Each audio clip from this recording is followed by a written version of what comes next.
I'm out in my garden this morning after a good 2-inch rain yesterday, and I thought I was using my trusty old loop hoe over there. This is one of the best gardening implements ever invented for getting down and cutting those little shallow root systems of the weeds. Anyhow, I thought while I was here I would show you a few of the more common weeds, annual and perennial weeds, warm season, that pop up in a summer garden. So let's just get started. This little weed right here is actually sometimes sold as an ornamental with differing flower colors. Here it is with a purple flower. This is a wild form, not a domesticated form. It's called Portulaca. It's very drought tolerant. Extremely shallow root system because it doesn't need much in the way of roots. It's a succulent. Portulaca. Over here we have some carpet weed. It tends to cover the ground like a carpet.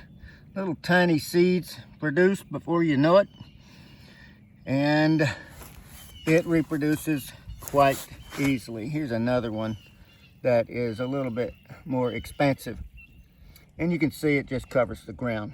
It's not really a big problem because it's very shallow rooted and easy to pull up. This one is more of a problem. This is a chewed up Palmer amaranth, or careless weed, sometimes called pigweed. There are several of these amaranth plants that can be in the garden. They're all annuals, and they can take over before you know it because they produce thousands and thousands of seeds. Amaranthus. And here is one of the more common grasses that comes up in a garden where there's no competition, which is common to most of these. That's crabgrass. Crabgrass. Another common garden weed, though not very problematic actually, it's low growing, it hugs the ground. This is spotted spurge. Has a little purple spot in the middle of the leaf. It's in the Euphorbiaceae family. There are many spurges that come up from seeds throughout the summer in the flower beds. Again, most of these do not like competition, which is why they do well on bare soil. Wanted to show you the difference between crabgrass and goosegrass. So this is crabgrass, and it lays out pretty flat in the center. It's a wide, dark green leaf, pretty flat in the middle here.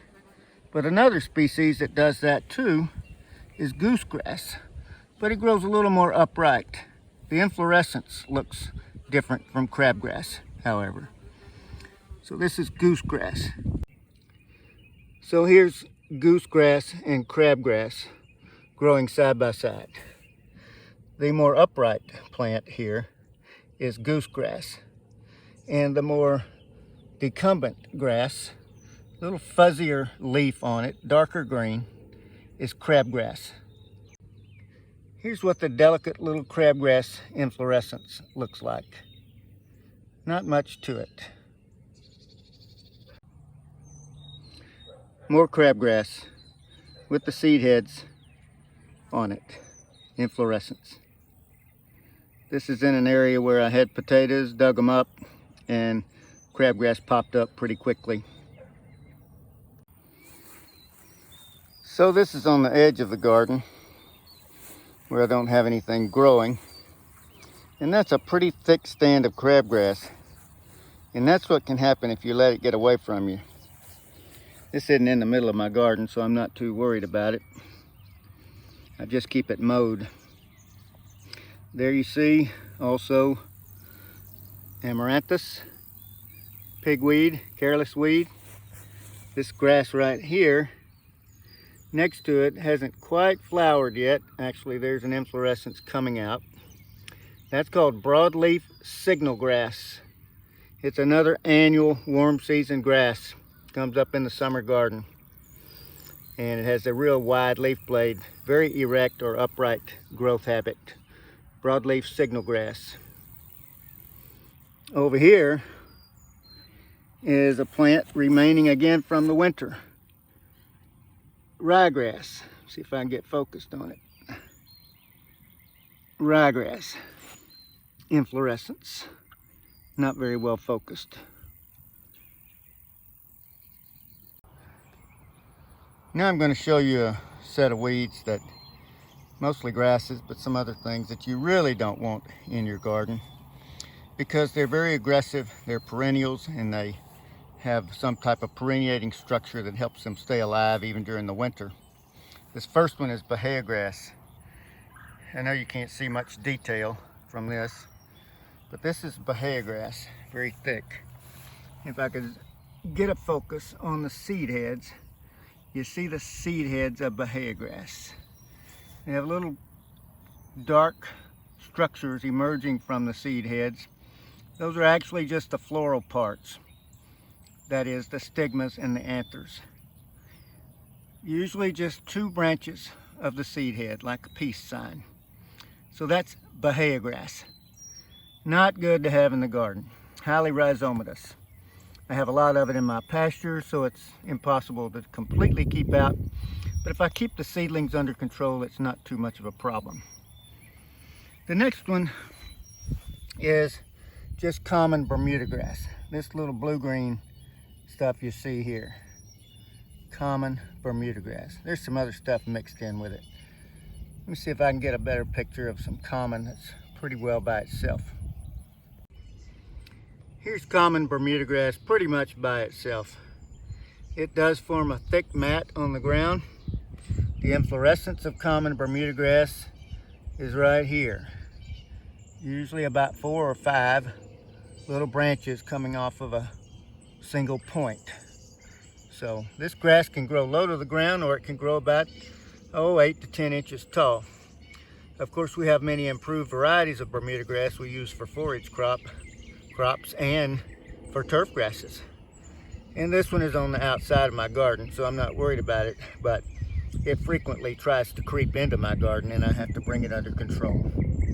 I usually have to use a pretty harsh herbicide such as glyphosate.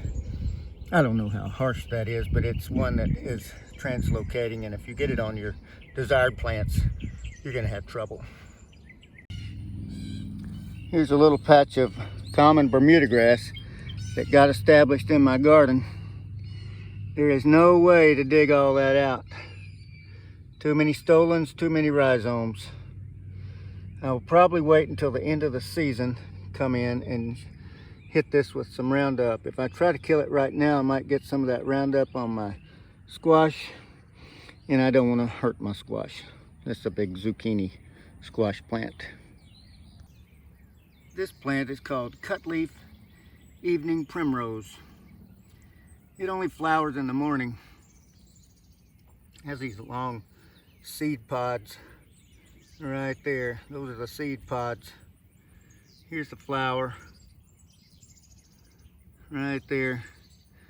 Cutleaf Evening Primrose. It can be a garden problem sometimes, but not too hard to kill. This pretty little weed is a very common garden weed and flower bed weed. And it also only flowers in the morning, usually shuts up by midday.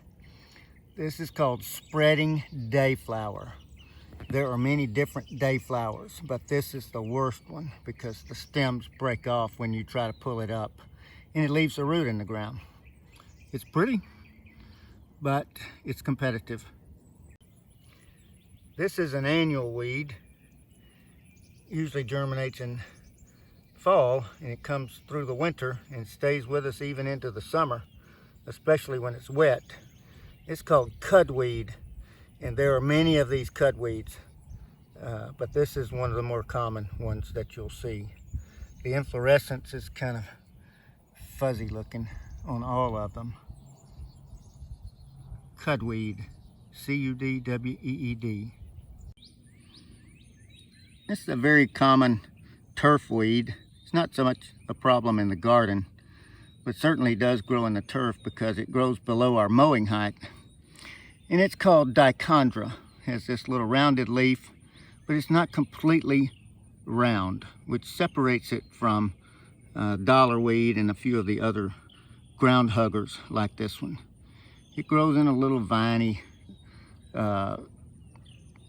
stem, and very common in our lawns. I don't worry too much about it. I think this weed is probably one of the most despised weeds in turf that there is. It goes by the common name of lawn burrweed. Stickerweed is what a lot of people call it. The genus name is Soliva, S-O-L-I-V-A. So sometimes you just find it as Soliva.